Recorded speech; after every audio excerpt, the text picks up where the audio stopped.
ઘટના એવી બની હતી કે પોસ્ટર જે અમે 7 વાગે જ લગાવ્યું, બધા જમવા ગયા હતા, તો એનો છોકરો આવી અને પોસ્ટર ફાડી નાખ્યું માણસે. પોસ્ટર ફાડ્યા પછી અમને જાણ થઈ, 2 માણસે જોયું કે ભાઈ પોસ્ટર ફાડ્યું. અમને ફોન આવ્યા કે ભાઈ આવું આવું બન્યું. અમે નીચે આવ્યા તરત જ. નીચે આવ્યા પછી એ લોકોએ અમે ઉપર ગયા કે ભાઈ આ પોસ્ટર ફાડ્યું તો શા માટે ફાડ્યું, તો કે જાતિ વિરુદ્ધ અમને બોલી અને એમ કીધું કે અમારા ઘરમાં ના કરે, અમે તમારથી અભડાવી છીએ, બહાર રહેવાનું, અંદર નહીં કરવાનું. એ ફાટેલું અમે કોઈ એડ જ નથી એમ કરીને ફાડી અને પાછા ના પાડે. અમે 2 જણા જોવાવાળા હાજર હતા અહીંયા કને, સાક્ષી છે એ જોવાવાળા. શું તમારી માંગ છે? અમારી માંગ ઈ જ છે કે એ લોકોના કાયદેસર કાર્યવાહી થાય. બરોબર.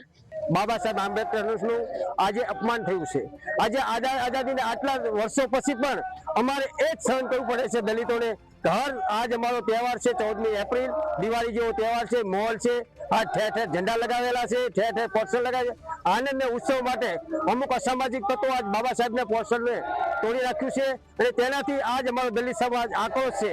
પરંતુ અમે ખાતરી આપી છે તંત્ર અને સરકારને કે સુલેભંગ નહીં કરીએ, અમારી મર્યાદામાં રહી અમે આંદોલન પણ કરીશું. કારણ કે અમારા બાબા સાહેબનું અપમાન થયું છે, અમારે ન્યાય જોઈએ છે.